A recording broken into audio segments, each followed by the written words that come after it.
Kamusta mga tol? Eto na, pinapakantay nyo lahat. Lakers versus Wolves preview para sa first round ng playoffs. Sinong llamado, tsaka sinong dehado? Anong mga diskarte yung pwedeng gawin na magkabilang teams dito? May tirahin na natin yan, pero bago yan, at tsara muna tayo, focus lang sa goal. Okay game, quick recap para sa roster ng dalawang teams ha. Sa Lakers, yung starting five nila kadalasan si Baby Bakrib, si Papa Luka, si Lolo Bron, si Rukawa, tsaka si Ajax Hayes. Tapos yung pamalit naman nila, si Dorian Peña-Smith, si Vandov, si Vicente Tropa ni Eugene. Tapos ngayon, bihira na nilang gamitin si Daldon Leknek mo no? Tsaka si Alex Len At mas bihirang gamitin nila si Aura James kapag garbage time na lang, tsaka pinapasok yun. So kadalasan talaga mga tol, 8-man rotation ang ginagawa ng Lakers, diba? Sa Wolves naman, yung starting five naman nila kadalasan si Mike Conley, Rayson Camera, si Langgam, si JD McDonald's, si Julius Randle de Ocampo, tsaka si Capre. Tapos yung mga pamalit naman nila, si Riley Reid, si Dante DiVincenzo Casano, tsaka si Alexander Walker. So kadalasan, 8-man rotation din yung ginagawa ng Timberwolves. Now, ang style na ginagawa ng Lakers sa offense nila, kadalasan diba, sina Lolo Bron o kaya si Papa Luka o kaya si Baby Bakrib, yung may hawak ng bola. Yung iba, abang-abang lang yung mga yun ng pasa o kaya mga kickouts diba, kaya mapasa sa mga role nila. So syempre, ang pinaka-importante sa lahat na yan, yung main man nila si Papa Luka diba. Anong gagawin discard ni Papa Luka laban sa Timberwolves? Hoy, like mo, mag-like ka na muna bago ko ituloy ito, makakalimutan mo na naman mag-like ka na!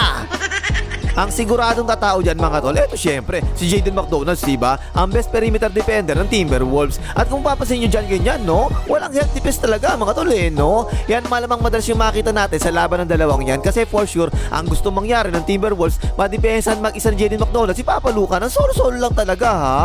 Kasi malamang ang maging target ni Papa Luka dyan, diba? Yung suki-suki niya, si Capre, eto ganyan mga tol, So hanggat maaari, hindi papayag ang Timberwolves na mag-switch si Capre kay Papa Luka. So importante para sa Timberwolves mga tol, makahabol palagi sa depensa si JD McDonald's, diba? Kapag binigyan na ng pick or si Papa Luka na ganyan, napapunta kay Capre, parang ganyan, tinan nyo, kasi ganito yung pwede mangyari mga tol. Eto mga tol, hindi si Capre to, kasi parang hindi pa nakakalaban ni Papa Luka si Capre sa Lakers ha. Pero ganyan yung mangyari mga tol, kapag sentro yung napapaswitch kay Papa Luka, diba? Talagang hindi kayang depensa ng sentro to no? Ang pogi naman kasi, tapos magaling pa. Ayan tuloy, kinakain lang palagi ni Papa Luka yung mga sentro na kalaban sa NBA. Sana all kinakain ni Papa. Pero syempre, sugal talaga yan para sa Timberwolves mga tol, diba? Kasi magaling din talaga sa isolation si Papa Luka no? At kung papasin nyo rito, ganyan, tingnan nyo, kita nyo, nagsuswitching ang Timberwolves kay Papa Luka, diba? Kapag hindi papunta kay Capre yung screen mga tol, malamang mag-switching talaga ang Timberwolves Kasi marami naman talaga silang players na defenders talaga, diba? Ayan, kagaya niyan, Si Dante DiVincenzo Casano, magaling dumipensa yung hype na yan Kahit pa nga ito, si Riley Reid, malakas dumipensa to no? Mag-switch talaga palagi kay Papa Luka yan. Kasi okay din naman talaga dumipensa yung hype na yan kahit sa perimeter Eto ang tanong ko sa dyan mga tol ha. Sa tingin nyo ba tama yung ginagawa nila na yan na hindi dumodouble din ang Timberwolves kay Papa Luka tapos nag-switching lang sila palagi basta hindi si Capre yung makapaswitch sa depensa ha? Kung ako tatanungin mga tol, tingin ko tama talaga yan kasi eto yung ayaw ko mangyari Yung kapag dinouble team nila si Papa Luka ganyan lahat ng players ng Lakers may i-involve talaga sa opensa ganyan dak. Kumbaga mga tol, tingin ko ha, mas gugustuhin ng Timberwolves na wag talaga mangyari yung ganon, yung lahat involved Kasi magaling talaga mamasa si Papa Luka, kaya delikado talaga yung ganon. Kapag nag-click ang outside shooting ng Lakers, todos talaga, mahirap talaga sila talunin Siguro mga tol, ang mangyayari dyan, kakapain muna ng Timberwolves yan Kapag tingin nila, ay mahalas naman pala, panimitis naman pala si Pogi, di syempre gagawin nila, solo-solo na lang sila sa depensa, diba? Para hindi mapasali sa opensa yung iba ng Lakers. Pero kung napaka-pogi naman, napaka-buenas pa, tsaka siguro mag-a-adjust ang Timberwolves sa depensa, ganyan gagawin nila kukuyugin nila ngayon palagi si Pogi sa loob. Now dyan ngayon papasok yung mga catch-and-shoot players ng Lakers sa 3 points ha.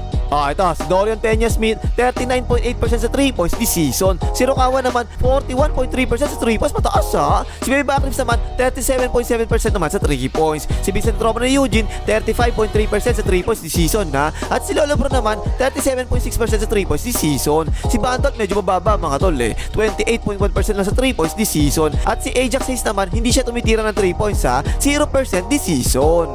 So ayun mga tol, meron dalawang players ng Lakers na hindi talaga 3-pointer, si Vandal at si Ajax Hayes Now yun mga tol, importante detalye talaga yan kasi merong Capre ang Timberwolves na mas kailangan nila sa depensa sa loob.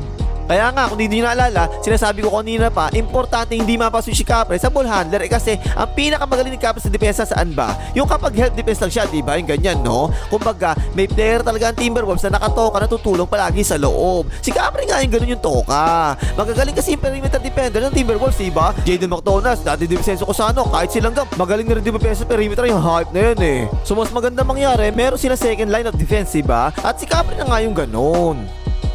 Now, ito, importante to mga tol Kay Lolo Bron naman, malamang ang tumao dyan mga tol, si Julius Sandel de Ocampo ha. At kapag yan, ginawa ng Timberwolves mga tol, asahan nyo, i-score si Lolo Bron 30 points per game kasi wala nga kwento kay Dempesa tong hype na to meron pa bang iba? Actually, meron pa mga tol Eto si Riley Reid na tingin ko, better matchup para kay Lolo Bron, para sa Timberwolves ha. Pero kasi, ginagawa nila palagi pamalit si Riley Reid, diba? So malamang, hindi natin kagad makita yung matchup na yan. Kung sakali mag-small ball naman ng Lakers, sino ka gagawin nila sentro, asahan nyo mga tol, si Riley Reid talaga itatao kay Lolo Bron. At tapos ganoon talaga malamang mga tol, sabi ko kanina pa diba, yan Lakers, tatlo yung ball handler niyan isa doon si Lolo Bron. So kung ano yung ginagawa nila kay Papa Luka, ganoon lang din yung gagawin ng Lakers kay Lolo Bron. At kung ano yung ginagawa ng Lakers kay Lolo Bron, ganoon lang din yung gagawin ng Lakers kay Baby Backribs, diba? Isa palagi sa kanilang tatlo yung may hawak ng bola tsaka didiskarte para sa Lakers. Tapos abang-abang na lang pasa yung iba. At yan yung posibleng maging problema ng Timberwolves mga tol sa depensa ha. Bakit kanyo? Ganito yan mga tol, kasi kay Papa Luka, meron pang depensa ang Timberwolves. Sino? Si JD McDonald's, diba? Kay Baby Backribs, meron din. Pwede silang gawin depensa dyan. Kay Lolo Bron, pwede si Julius Sandel de Ocampo, diba? Pero ang malamang na hindi nyo naalala mga tol, eto si Mike Conley Reyes on camera. Sino tatauhan niyang hayop na yan?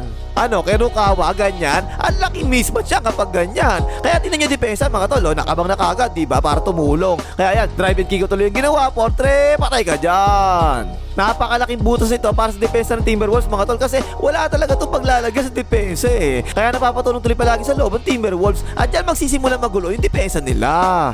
Oo, baka sabihin nyo naman, tol, pwede kaya kay Baby Backribs sila ilagay kasi mas maliit yun. Mas okay ba yung ganun? O kaya tinan nyo na lang kung kaya ba ha. Kakainin lang talaga ni Baby Backribs siya, maliit yan Hindi pwede kay Lolo Bron, hindi pwede kay Papa Luka, at hindi pwede kay Baby Backribs. Yan yung malaking problema talaga ng Timberwolves sa depensa para kay Mike Conley on camera na dapat i-take advantage talaga palagi ng Lakers no? Atakin nyo dapat palagi yan kasi lit yan Kahit sino pa sa inyo, mismatch palagi yung hype na yan At now mga tol, yung ginagawa naman palagi ng Lakers sa depensa ha, madalas sila nag-switching na ganyan. Tinan mo, yan tungkab na nga. Yan, importante yung ganyan switching mga tol kasi napakahilig tumira ng Timberwolves ng ganito. Ayan yung simple screen lang, nakita lang ng konti bakal, tira na agad na ganyan So expect nyo, makikita nyo talaga yan mga tol. Hindi nyo na siguro napapansin dati, pero talagang ginagawa palagi ng Lakers yung ganyan depensa. Okay pa isa, tinan nyo, screen sa ibabaw, diba? Tinan nyo, ayan imbis na si Baby Backribs yung hahabol sa depensa, mag-switch na lang sila ni Ajax Hayes at yan yung magkukunta sa 3-pointer. So siyempre, yung ganyan depensa, meron pang kontra dyan, diba? Yung ganito, tingnan mo since nag-switch na yan, ipasa mo na lang sa roller na ganito. Tapos makikita nyo, yung ibang players ng Lakers, kukuwig na talaga palagi sa loob yan, sisikipan niya ng loob. Yan mga tol, yan yung madalas ginagawa rin ng Lakers ng depensa ha, kuyog palagi sa loob na ganyan Kaya syempre, importante talaga yung 3-point shooting ng Timberwolves para manalo sila sa Lakers. Kasi mga tol, kapag hindi na-click yan, lalo na yung mga corner 3-points nila, palagi iniiwanan ng Lakers yung mga corners nako, malamang talaga todo sila sa Lakers kapag ganun.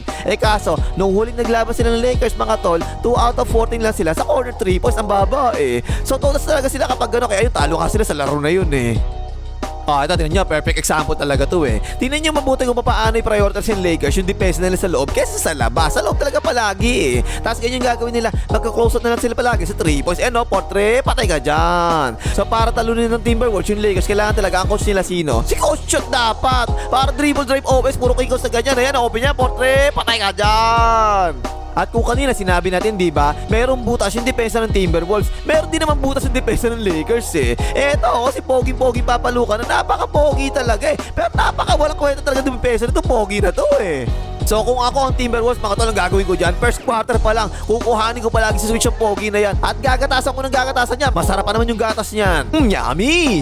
Hindi lang yan mga tol, meron pang isa. Eto si Vincent na tropa ni Eugene, butaw talaga sa depensa tong hype na to Pero yung pagkakaiba naman kasi mga tol, yung Lakers, pwede nilang itago to si Vincent na tropa ni Eugene, diba? Tsaka si Papa Luka sa depensa dito kay Mike Conley Reyes on camera. At kung mangyari man yan, asahan nyo, dadalhin kagad ng Timberwolves yan sa pick and roll. Okay, ang gagawin nila, si Mike Conley Reyes ang camera, siya ngayon yung magbibigay ng screen para makakuha nila sa switch yung mga buto sa depensa. Now, yung huling tanong ko rito mga tol, paano ba? Magdo-double team ba sila dito? Magdo-double team ba ang Lakers? Tsaka magdo-double team di ba ang Timberwolves? Yung dating laro nila mga tol, actually first quarter pa lang, ganyan na ang depensa ng Lakers kay Langgam Kaliwat ka na, may nakaabang talaga sa salaksak niya Medyo iniiwan nila ng konti yung depensa nila sa perimeter para nakapwesto na kagad sila kung sakali sumalaksak si Langgam, di ba? Kaya tinira na, Portre, tungkap na nga. O kaya pa, tinan niya, si Baby Backribs tsaka si Bantal, tinan niyo mabuti, Syempre, tatawag talaga kay Langgam, si Dorian Finney-Smith, di ba? Ang best perimeter defender ng Lakers. Pero magaling talaga score si Langgam ngayon no? O yan pati na yung si Bandol mga tol, no? Iniwanan talaga yung tao niya sa corner para makatulong kagad siya kay Langgam. Second quarter pa lang to mga tol ha. So mapipilitan ngayon si Langgam ipasa yung bola kagad na kapag ganyan. At dyan na ngayon papasok yung mga catch and shoot players naman ng Timberwolves. So kapag ganyan na ang depensa ng Lakers kay Langgam mga tol, kailangan talaga maparusahan nila palagi yan, di ba? Kailangan may pasok nila yung mga 3-point shots nila. Kasi kapag hindi, malamang magbubuhay na yung si Langgam mga tol. At syempre gagawin ng Lakers yan, kinukuhig nila palagi sa loob. Ganyan mga tira kalalabasan. Ganyan, tingnan nyo, pwersado mga tira talaga ng ganito eh. Nagagets nyo ba yun mga tol ha? Syempre mas gugustuhin talaga ng Lakers na tumira ng 3 points sa Timberwolves kaysa matirahan sila palagi ni Langgam sa loob. Malakas sa loob yung hype na yan eh. O yan, portrait, tungkap na nga. So itong series na to mga tol, para tingin ko talaga dito, halos magiging pares lang ang gagawing atake ng Timberwolves siya ng Lakers eh. Meron kasi mga butos talaga sa depensa, both teams, diba? Tapos marami kayo offensive player pareho. Eh di syempre, atakehin nyo palagi yung butas, ganun lang kasimple yun eh. Magiging magkaiba lang style na laro nila sa depensa naman kasi ang Timberwolves gugustuhin nila palagi, one-on-one na lang sa depensa. Pero yung Lakers naman, talagang walang no choice. Gagawin nila palagi, kukuhig sila palagi sa loob na ganyan.